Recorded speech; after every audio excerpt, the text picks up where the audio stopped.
release from in the morning. I think you're making excuses for dealers. The fact of the matter is that's a completely irrelevant piece of information. I get it. Oh, hey.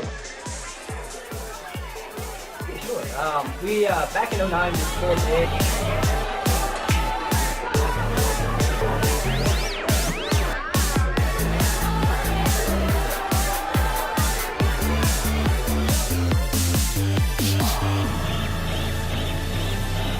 And you see we've got Jeff and Tom, myself, and Steve Stauning. How's it going, guys? Doing great. Great to see you all. Steve, great to see you again. My pleasure, Tom. By the way, Chris Leslie's on. He says, go Wolfpack. All right. As long as he's talking about the Nevada one. Chris, we got to get you on here. Maybe as early as next week or so. We got to get you up here, Chris. Did anybody bring a beer today? I did. So funny story. I'm about to launch this thing, and it dawned on me I did not bring a beer. You guys told me to bring a beer. I borrowed a beer. You did, and I always bring a beer. What you got there, Steve? It's a Vindicator IPA from Wallace Brewing in beautiful Wallace, Idaho, which is an old mining town. You're probably familiar with Kellogg, Idaho. It's near Kellogg. Kellogg is where Dave Smith Motors. Diving into today's topic, why Carvana will fail. You wrote a whole article series on this. Why don't you kind of break the ice for us and tell us what this is about? Sure. It was an article series I wrote for Three Birds Marketing for their newsletter. I wrote it back in February. I think it published probably late March, early April, and then I republished it on AskTheManager.com. Brought it up to date after Carvana went public. But I wrote it because BP had just blown through $150 million because they were going to revolutionize used car sales in America. And for different reasons, but for some of the same reasons, I felt like Carvana was probably going to fail. And so rather than just write about BP's failure, I took BP's failure and brought it around to something that was about to be valued at $2 billion for their IPO. Anybody buy stock in it? Interestingly, I bought stock and sold stock this week in it because because it's still such a new stock. It's right now a fun stock to day trade in. You just sort of catch the right wave. And so I did okay. I bought stock and sold stock the same day and made $500. So I made money in Carvana. There you go. You made money Vegas style. That's right. To be sure. Congratulations. But long term, this paradigm 2-3 years ago, Carvana and BP were going to transform the industry. They were going to make it so a dealer couldn't give a car away on a lot. How do you think that's moving, stock aside? Carvana, in their current form, is going to fail, at least if their goal is to be a $2 billion or higher valuation. In a lot of ways, they've already succeeded because they've had an IPO. As of this morning, their market valuation was almost $1.3 billion, the same as Group 1. And if I went to you today and said, hey, I could give you the keys to one company, Carvana or Group 1, which do you want? If you knew anything about the car business, you'd say Group 1, hands down. I mean, Carvana at $1.28 billion, I think they were this morning, they're worth more than Asbury, which is $1.2 billion. They're worth more than Sonic at $870 million. And it just doesn't make any sense. Carvana is not a tech company. That's what people need to understand. They're a car dealer. They are a car dealer without showrooms. But they have other overhead expenses like their vending machine. Yeah, their delivery. Yeah, absolutely. And their pickup. They don't have an area where you bring your vehicle to be appraised if they're just going to buy your trade. So it's an inefficient way to go out and inspect people's vehicles. And then if you do buy it, you write them a check. They have to put it on a flatbed and bring it back. And they have all the same costs as dealers. So they're not a tech company. They're not a service as a software company. They are a car dealership with all the same acquisition costs, but they're actually at a disadvantage from a traditional car dealer in that if I'm a Chrysler dealer, I get to buy at closed auctions, Chrysler auctions, right? And I also get to buy late model used cars from people who are trading them in to buy brand new Chryslers. Carvana, which boasts a pretty nice looking inventory of late model used vehicles, low mileage, they have to source those at auction. And so they have acquisition costs that in some ways are higher than dealers. But ultimately, the reason that I think Carvana will fail is because they're solving for the wrong issue. The used car market in America is extremely efficient, and that's what I wrote about in the article. You know, there are 9 million used vehicles that go through auction every year. It's 38 million or something used vehicles that are sold at retail every year. That's a lot of vehicles. It's a lot of data, and it's squeezed down the profits in that. There's not a lot of inefficiencies. And even those inefficiencies that Carvana can solve for, there's no barrier to keep dealers from doing that. Well, and a lot of dealers are. So what is Carvana doing that you think is good and that other dealers should latch onto? There's nothing that Carvana is doing that a traditional dealer can't do, because you don't need the vending machine. That's more of a gimmick. That's more overhead. Carvana claims to provide this better buying experience. And we know from, if you read any of the surveys that are out there, especially the American Express one that comes out every year, Americans will pay more for a better experience. Okay, great. I'm into that. I believe it.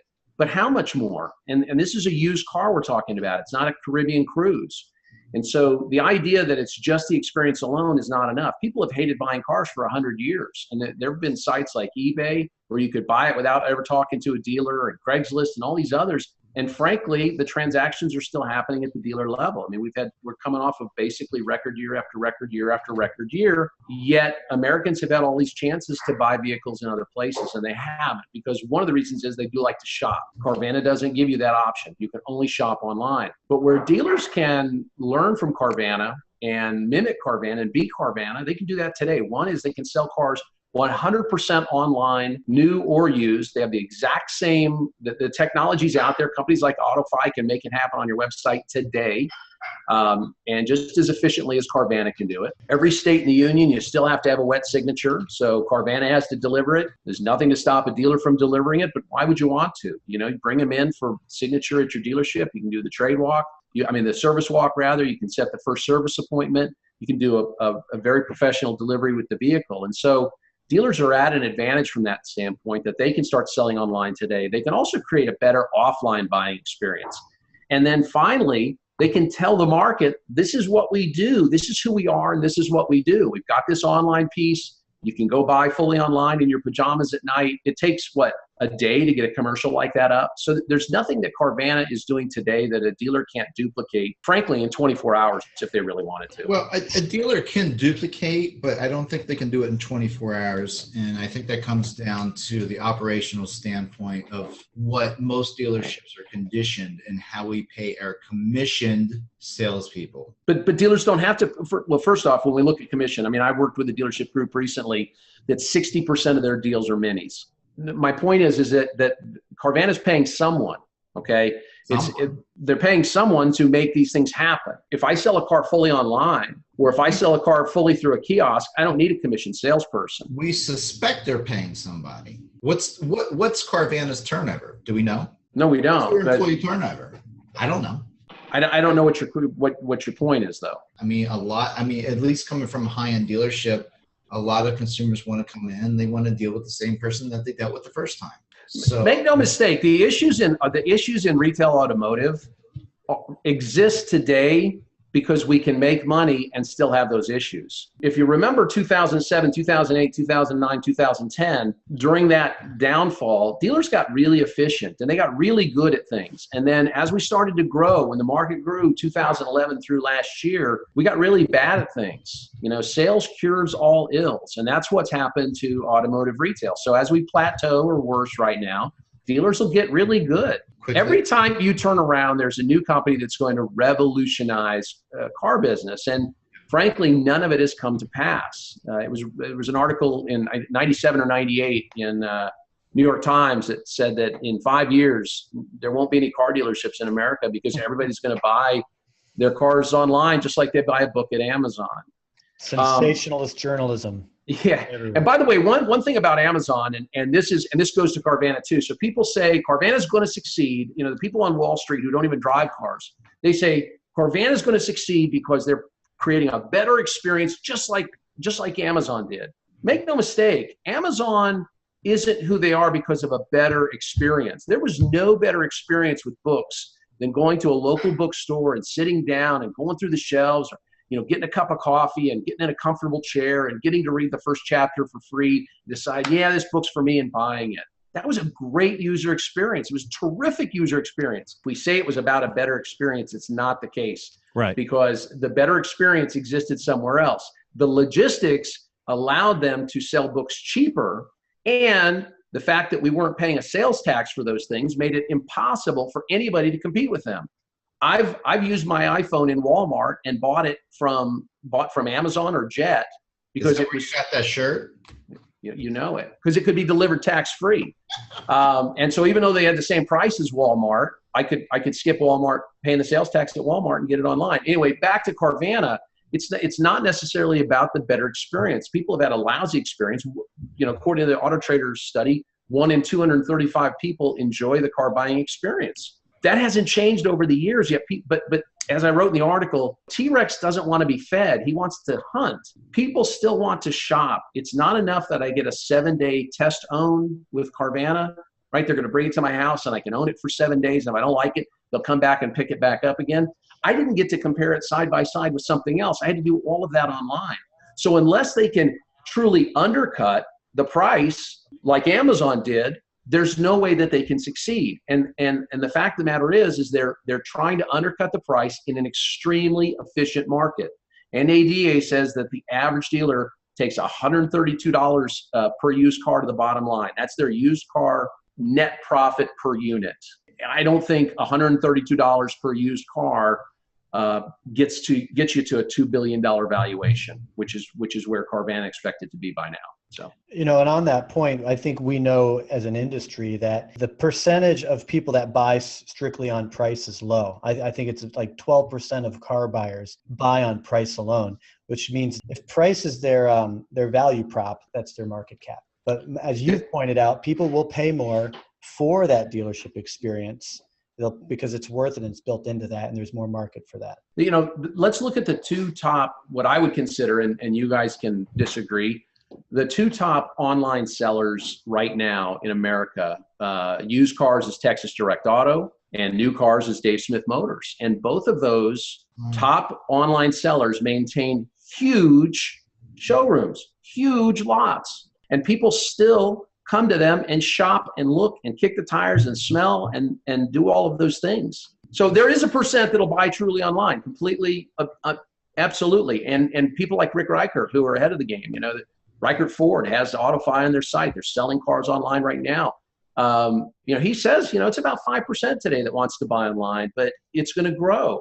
Cox Automotive says it's going to grow all the way up to a whopping 10% the next, 5-6 years. Well, Cox said that 5 years ago too.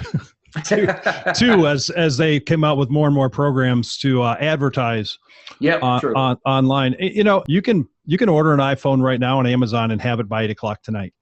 You can order an iPhone from 15,000 online outlets or more and have it by tomorrow. But yet Apple's got billions of dollars wrapped up in stores because people still like to touch it and feel it too. Mm-hmm. Yep, great point. That's a great point. We've got an Apple store in Spokane.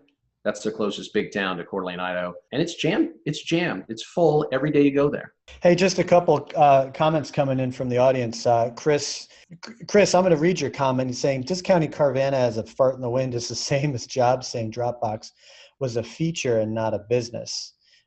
So I don't think anybody said it was a fart in the wind. So I think Chris's point is that just because people still want to go to the dealership and he says, quote unquote, kick the tires, doesn't mean that tomorrow they still will want to. And that's obviously sure. See, this is the problem even with the article. It's funny. I got a lot of good feedback from the article, but some people were saying, well, wait a minute, you think Carvana is going to fail? I think they're going to fail in the sense of they're not going to achieve the $2.2 billion valuation or whatever they expected to achieve when they launched their IPO.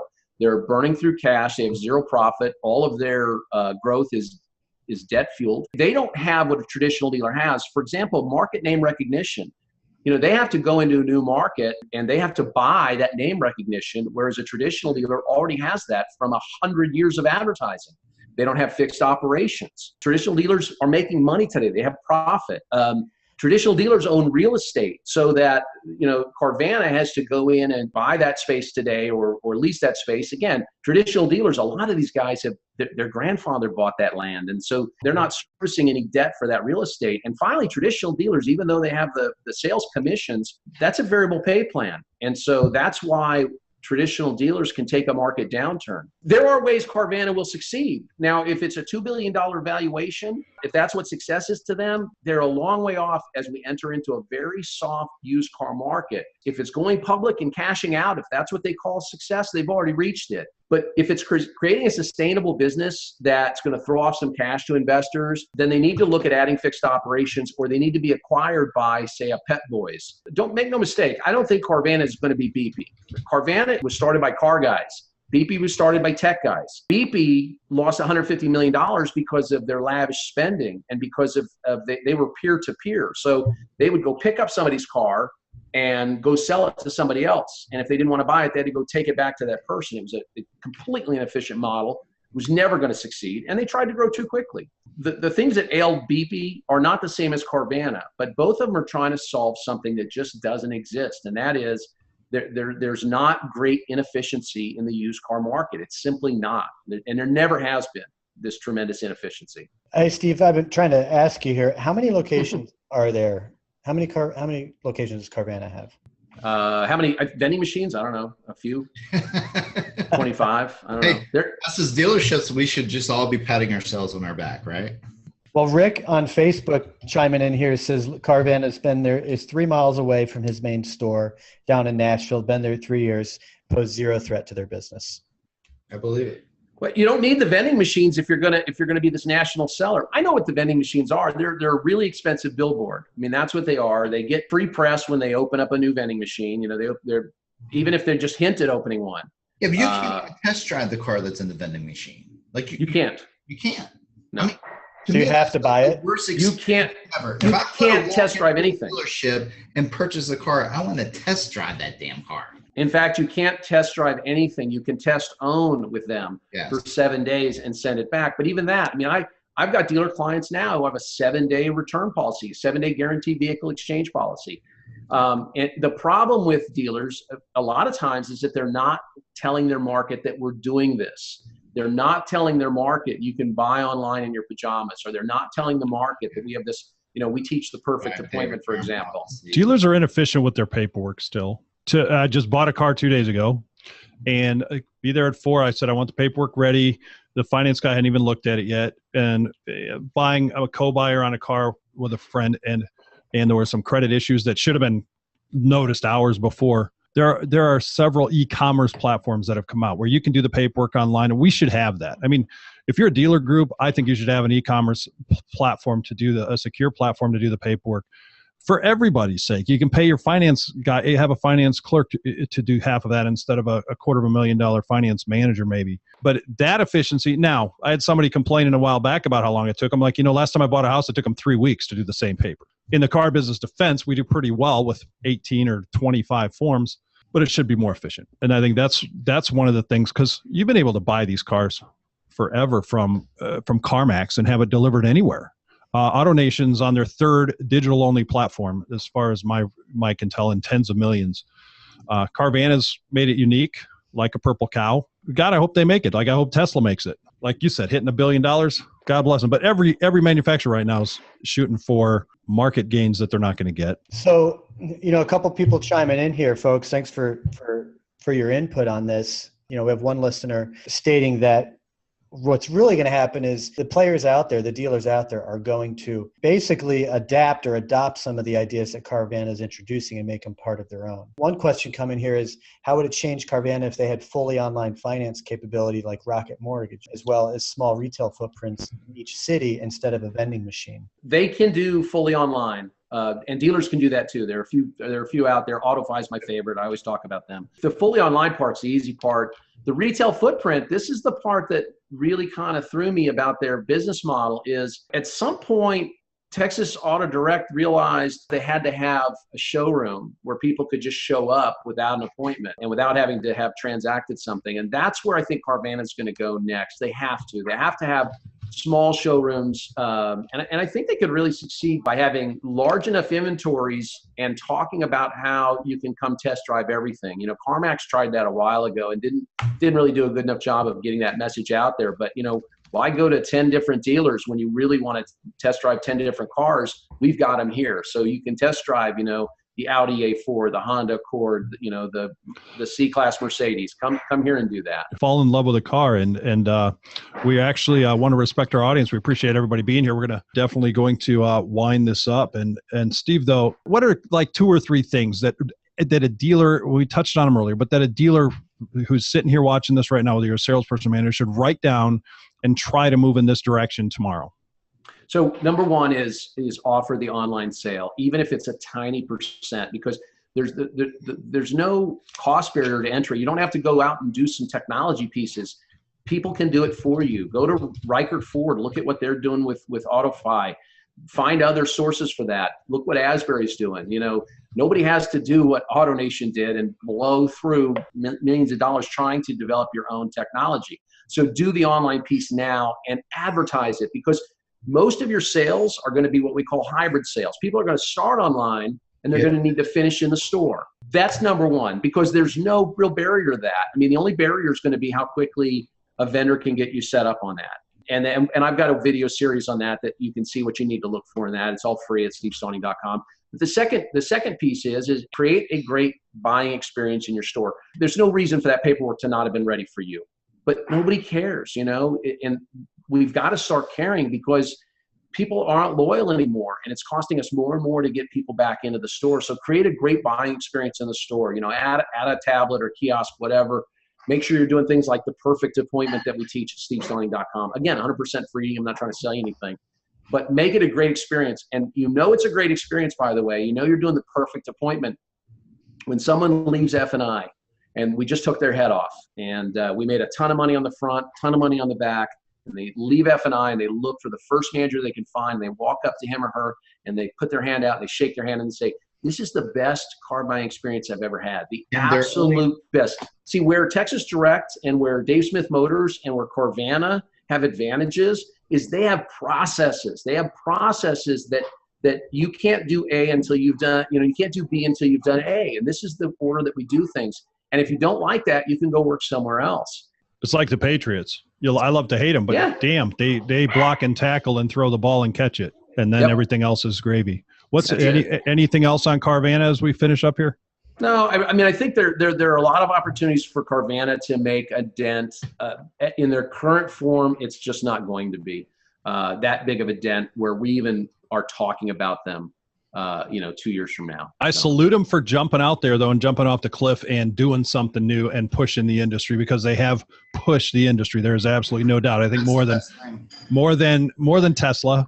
The vendors are not getting away with advertising that the car dealer experience sucks anymore. Cars.com, TrueCar used to really throw us, Auto Trader used to throw us under the bus as an industry. And they can't say that. There are some crappy experiences, but the market has transformed dramatically in the last 5 and 10 years. And Steve, thanks so much for being on here, man. Refresh Fridays. Get some live people on here who are really spending time in the stores and keeping a pulse of the industry moving. My pleasure. Thanks, guys. Yeah, thank you, Steve. And thanks for folks for chiming in.